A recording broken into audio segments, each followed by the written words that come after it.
बिस्मिल्लाहिर्रहमानिर्रहीम। अस्सलाम वालेकुम स्टूडेंट्स। एक छोटा सा हमारे पास टॉपिक है इलेक्ट्रॉन वोल्ट, उसको भी साथ ही पढ़ते चलते हैं। इलेक्ट्रॉन वोल्ट एक्चुअली हमारे पास है unit of energy. Unit of energy आपने पढ़ा ही है, हमारे पास है जाउल, लेकिन हम इसको एटॉमिक लेवल पे जाउल हमारे लिए एक बहुत बड़ा यूनिट हो जाता है। इस वजह से हम जाउल के बजाय इलेक्ट्रॉन वोल्ट को प्रेफर करते हैं, राइट। इलेक्ट्रॉन वोल्ट अभी मैंने आपको बताया यूनिट ऑफ एनर्जी है। तो अभी हमने तब पढ़ा था डेल यू यानी potential energy is equal to Q del V, ठीक है। Q del V, del U is equal to Q del V. तो हम यहाँ से ही इक्वेशन लेंगे इलेक्ट्रॉन वोल्ट की, ठीक है। अभी जब पहले पढ़े थे इस टॉपिक में यूनिफॉर्म इलेक्ट्रिक फील्ड के दरमियान हमने कहा था दो ऑपोजिटली चार्ज प्लेट हैं, अगर इसके दरमियान में कोई चार्ज क्यू रखती हूँ, जैसे प्लस चार्ज क्यू मैंने यहाँ पे रखा है, तो ऑटोमेटिकली नेगेटिव प्लेट की तरफ मूव करेगा, यानी हाई पोटेंशियल से लो पोटेंशियल की तरफ मूव करने की कोशिश करता है ऑटोमेटिकली, ठीक है। अगर मैं नेगेटिव प्लेट से पॉजिटिव प्लेट तक लेके जाऊँ तो मुझे उस पर फोर्स लगाना पड़ती है। लो पोटेंशियल से हाई पोटेंशियल तक लेके जाने के लिए फोर्स लगाना पड़ेगी। जब मैं लो पोटेंशियल से उसको हाई पोटेंशियल तक लेके जाऊँ और छोड़ दूँ, ठीक है, तो वो खुद ब खुद ही नेगेटिव प्लेट की तरफ आ जाता है, यानी लो पोटेंशियल की तरफ आ जाता है। लो पोटेंशियल से हाई पोटेंशियल तक जाते हुए मुझे उस पर कुछ वर्क परफॉर्म करना पड़ा, ठीक है। लो पोटेंशियल से हाई पोटेंशियल तक लेके जाने के लिए मुझे उसके ऊपर कोई वर्क परफॉर्म करना पड़ता है। अगर ये ऊपर की तरफ जा रहा है, मुझे डब्ल्यू वर्क सपोज परफॉर्म करना पड़ा। ये डब्ल्यू वर्क उसके अंदर पोटेंशियल एनर्जी के तौर पे स्टोर हो जाएगा, ठीक है। जितना काम मैंने लो पोटेंशियल से चार्ज को हाई पोटेंशियल तक लेके जाने के लिए किया, जितना मैंने काम किया वो उसके अंदर पोटेंशियल एनर्जी के तौर पे स्टोर हो जाएगा। अगर मैं इसको यहाँ तक भी ले के जाती हूँ, छोड़ देती हूँ, तो वो क्या करेगा, ऑटोमेटिकली खुद ब खुद नीचे आने की कोशिश करेगा, ठीक है। जब वो नीचे आते हैं तो वही पोटेंशियल एनर्जी जो यहाँ पे डेल यू थी उसके पास, यही पोटेंशियल एनर्जी उसके पास काइनेटिक एनर्जी की फॉर्म में अपीयर हो जाएगी, ठीक है। यही पोटेंशियल एनर्जी काइनेटिक एनर्जी की फॉर्म में अपीयर हो जाएगी। यानी आप लोगों ने पढ़ा ही है, हमने कब से पढ़ते आ रहे हैं, del U change in potential energy is equal to change in kinetic energy. तो यहाँ पे जितनी पोटेंशियल एनर्जी जितना मैंने वर्क किया, वो एक्चुअली वर्क क्या है, मेरी पोटेंशियल एनर्जी। जब वो हाइट पे चला जाएगा, हाई लेवल पे चला जाएगा, तो यही पोटेंशियल एनर्जी उसके अंदर स्टोर होगी। अगर मैं इसको छोड़ दूँ, ठीक है, इस चार्ज पे कोई फोर्स ना लगाऊँ, इसको छोड़ दूँ, तो वो खुद ब खुद लोअर पोटेंशियल पे आने की कोशिश करता है, और वो यही पोटेंशियल एनर्जी जो उसके अंदर स्टोर हुई होगी वो काइनेटिक एनर्जी की फॉर्म में अपीयर हो जाएगी। अब हम क्या देख रहे हैं कि हमारे पास वर्क डन है del U is equal to Q del V, right. हमने पिछले टॉपिक्स में इसको एक्सप्लेन किया था कि हमने कैसे इसको क्यू वी के इक्वल किया हुआ है। तो del U is equal to Q, अगर मैं डेल वी की वैल्यू पुट कर दूँ, वी बी माइनस वी आ जाएगा हमारे पास। मैं सपोज कर लूँ कि मेरे पास चार्ज जो है वो एक इलेक्ट्रॉन है, तो मैं क्यू की जगह पे ई लिख सकती हूँ, ठीक है। एक इलेक्ट्रॉन को मैं लिख सकती हूँ। तो चार्ज अगर मैं सपोज कर रही हूँ मेरे पास एक इलेक्ट्रॉन है, और मैं ये सपोज कर रही हूँ दूसरी बात कि जो पोटेंशियल डिफरेंस है वो 1 वोल्ट का है, तो पोटेंशियल एनर्जी कितनी हो जाएगी, 1 क्यू के इलेक्ट्रॉन की वैल्यू पुट कर दो, 1.6 × 10⁻⁹ कूलम, राइट। और पोटेंशियल डिफरेंस कितना है, 1 वोल्ट का। तो 1 हमारे पास पोटेंशियल एनर्जी जितनी आ जाएगी, 1.6 × 10⁻⁹ कूलम इसका यूनिट, वोल्ट इसका कूलम वोल्ट। कूलम वोल्ट किसके इक्वल है, जाउल को। तो पोटेंशियल एनर्जी मेरे पास कितनी आएगी, पोटेंशियल एनर्जी जो इक्वल है काइनेटिक एनर्जी की, वो कितनी आ जाएगी, 1.6 × 10⁻⁹ जाउल, ठीक है। पोटेंशियल एनर्जी जो हमारे पास इक्वल है चेंज इन काइनेटिक एनर्जी के, वो इक्वल आ जाएगी 1.6 × 10⁻⁹ जाउल। क्योंकि अभी मैंने आपको बताया यहाँ पे यूनिट हमारे पास बने थे कूलम वोल्ट, लेकिन कूलम वोल्ट के इसके इक्वल है जाउल के। तो मेरे पास जो इलेक्ट्रॉन आज अभी यूनिट बन जाएगा इलेक्ट्रॉन वोल्ट का, वो किसके इक्वल आ जाएगा, 1.6 × 10⁻⁹ जाउल। ये हमारे पास न्यू यूनिट ऑफ एनर्जी है। Potential energy is equal to 1 electron volt is equal to 1.6 into 10⁻⁻19 joule. आप देख रहे हो 1.6 इंटू 10⁻⁻19 जूल, यानी कितना छोटा यूनिट है हमारे पास इलेक्ट्रॉन वोल्ट।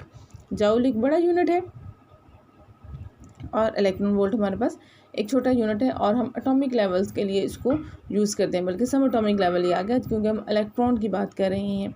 ठीक है, तो जब हमें इलेक्ट्रॉन्स को डील करना होता है, जब छोटे छोटे चार्जेस को डील करते हैं, तो फिर हम जूल की बजाय इलेक्ट्रॉन वोल्ट यूनिट यूज़ करेंगे। और इलेक्ट्रॉन वोल्ट क्या है कि अगर मैं किसी इलेक्ट्रॉन को मूव करवाती हूँ इलेक्ट्रिक फील्ड में और पोटेंशियल डिफरेंस उसका 1 वोल्ट होगा, तो जितनी एनर्जी वो स्टोर करेगा, एनर्जी गेन करेगा या रिलीज़ करेगा, वो दोनों ही 1.6 इंटू 10⁻⁻19 के इक्वल होगी। यानी अगर आप ये सपोज कर लो कि यहाँ से यहाँ तक का डिफरेंस जो है वो 1 वोल्ट का है, और एक इलेक्ट्रॉन मैंने यहाँ से छोड़ा था, रिलीज़ किया था, यहाँ पे छोड़ दिया, तो यहाँ से वो ऑटोमेटिकली यहाँ तक आ गया। अगर वो यहाँ तक आया है तो इसने कितनी एनर्जी, काइनेटिक एनर्जी यूज़ की है, 1 इलेक्ट्रॉन वोल्ट के इक्वल, राइट। और अगर मैं इसको यहाँ से यहाँ तक ऊपर की तरफ लेके जाती हूँ तो कितनी पोटेंशियल एनर्जी उसने स्टोर की, 1 इलेक्ट्रॉन वोल्ट के इक्वल।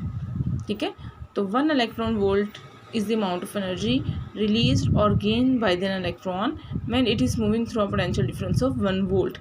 1 वोल्ट के पोटेंशियल डिफरेंस से एक इलेक्ट्रॉन के पास जितनी एनर्जी गेन होगी वो हमारे पास 1.6 इंटू 10⁻⁻19 जूल के इक्वल होगी, right. It is a smaller unit of energy.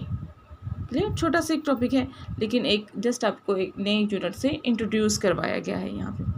ठीक, इसके साथ ही हमारे पास एक और टॉपिक है, वो भी इसको कंप्लीट करते चलें।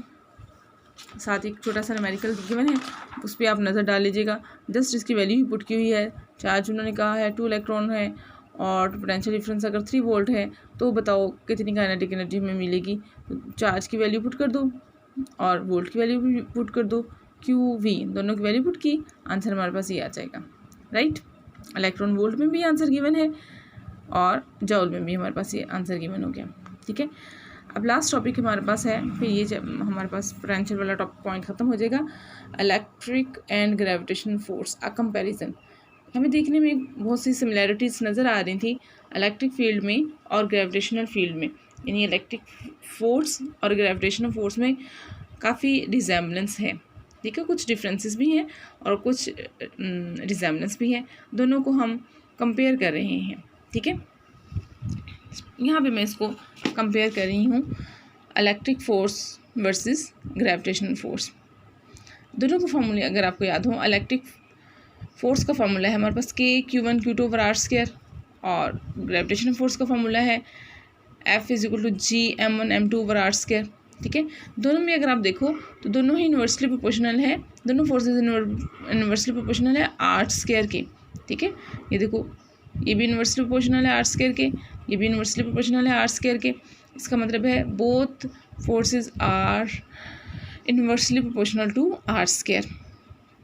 दूसरी बात, ग्रेविटेशनल फोर्स भी अट्रैक्टिव फोर्स है, इलेक्ट्रिक फोर्स भी अट्रैक्टिव फोर्स है। दोनों ही अट्रैक्शन की पावर रखती हैं, ग्रेविटेशनल फोर्स भी और इलेक्ट्रिक फोर्स भी। लेकिन इलेक्ट्रिक फोर्स जो है वो रिपल्सिव भी होती है, उनमें ये दोनों खूबियाँ हैं, वो अट्रैक्टिव भी होती है और रिपल्सिव भी होती है। लेकिन ग्रेविटेशनल फोर्स सिर्फ और सिर्फ अट्रैक्टिव ही होती है। दोनों फोर्सेस ही हमारे पास कंजर्वेटिव फोर्स हैं। ठीक है, कंजर्वेटिव फोर्स मीन कि जहाँ ये इंडिपेंडेंट ऑफ पाथ होती हैं, जहाँ से मर्जी स्टार्ट करके जिस मर्जी रास्ते से होके आएंगे तो पोटेंशियल उनका उतना ही होगा या वर्क डन उन्हें उतना ही करेगा। इसी तरह ये फोर्स भी इंडिपेंडेंट ऑफ पाथ है। आपने जैसे वो पढ़ा था फर्स्ट ईयर में 4th चैप्टर में, हमने कहा था कि हम A पॉइंट से B पॉइंट तक जाना चाहते हैं तो वो कौन सा रास्ता ले, वो डायरेक्ट इस तरह जाए, इस तरह जाए या ऐसे चले जाएंगे। इन तीनों पाथ से वो जिस मर्जी पाथ से जाएंगे उसके पास आंसर वर्क डन जो था वो सेम ही आ रहा था। It's mean gravitation force conservative force है, राइट। इसी तरह जैसे ग्रेविटेशन फोर्स कंजर्वेटिव फोर्स है, इसी तरह इलेक्ट्रिक फोर्स भी हमारे पास कंजर्वेटिव फोर्स है। ठीक है। Both forces are conservative force. ये हमारे पास क्या हो गया, 3 हमने सिमिलरिटीज़ देखी, एक ये वाली, दूसरी अट्रैक्टिव और तीसरी कंजर्वेटिव। ये तीनों ही हमारे पास खूबियाँ हैं जो दोनों में मिलती हैं, राइट। थोड़ा सा डिफरेंस भी है दोनों में। एक ये कि हमारे पास ग्रेविटेशनल फोर्स एक वीक फोर्स है, ठीक है, क्योंकि इसका कांस्टेंट भी बहुत वीक है।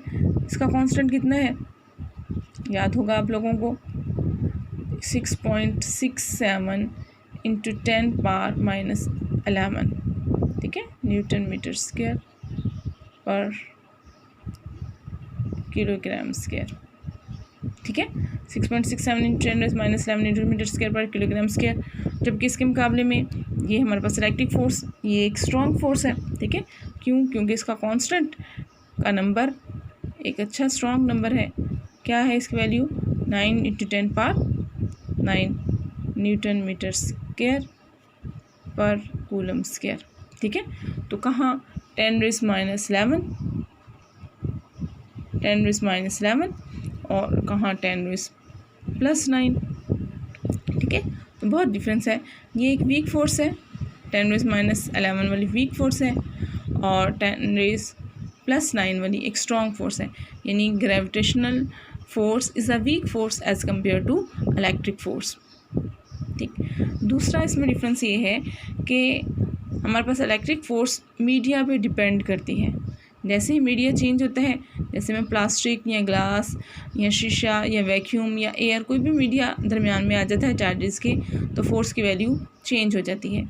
लेकिन ग्रेविटेशनल फोर्स मीडिया डिपेंडेंट नहीं है, राइट। ये तो जैसे आप देख लो, हम जहाँ से मर्ज़ी समंदर में, पानी में, जहाँ से मर्ज़ी कोई चीज़ फेंक देंगे, हवा में भी चीज़ फेंकेंगे तो उसे उतनी ही फोर्स अप्लाई हो रही होगी। अगर हम पानी में वो चीज़ फेंकेंगे तब भी उस पर उतनी ही ग्रेविटेशनल फोर्स अप्लाई हो रही होगी, ठीक है। तो ये इंडिपेंडेंट ऑफ मीडिया है और ये हमारे पास मीडिया डिपेंडेंट है। और लास्ट पॉइंट हमारे पास है कि इलेक्ट्रिक फोर्स को हम शील्ड कर सकते हैं, यानी अगर हम ब्लॉक करना चाहें तो हम रोक सकते हैं, लेकिन ग्रेविटेशनल फोर्स को हम रोक नहीं सकते, ठीक है। ये शील्ड नहीं की जा सकती, शील्डेड नहीं हो सकती ग्रेविटेशनल फोर्स, लेकिन इलेक्ट्रिक फोर्स शील्ड हो सकती है। क्लियर। 3 सिमिलरिटीज़ हमने देखी और 3 ही डिफरेंसेस हमने इसके देख लिए। दोनों में कंपैरिजन हमने कर लिया इलेक्ट्रिक फोर्स का ग्रेविटेशनल फोर्स के साथ। ये भी छोटा सा एक शॉर्ट क्वेश्चन के फॉर्म में ही आ सकता है। इलेक्ट्रॉन वोल्ट जो भी हमने पिछला टॉपिक पढ़ा, ये बहुत ही इंपॉर्टेंट शॉर्ट क्वेश्चन है, बहुत ही इंपॉर्टेंट, ठीक है। इसको तो आपने भूलना ही नहीं है, याद कर लें, बिल्कुल फिंगर टिप्स पे इसको याद कर लें इलेक्ट्रॉन वोल्ट को। और ये कंपैरिजन भी शॉर्ट क्वेश्चन के तौर पे ही आता है, ठीक है।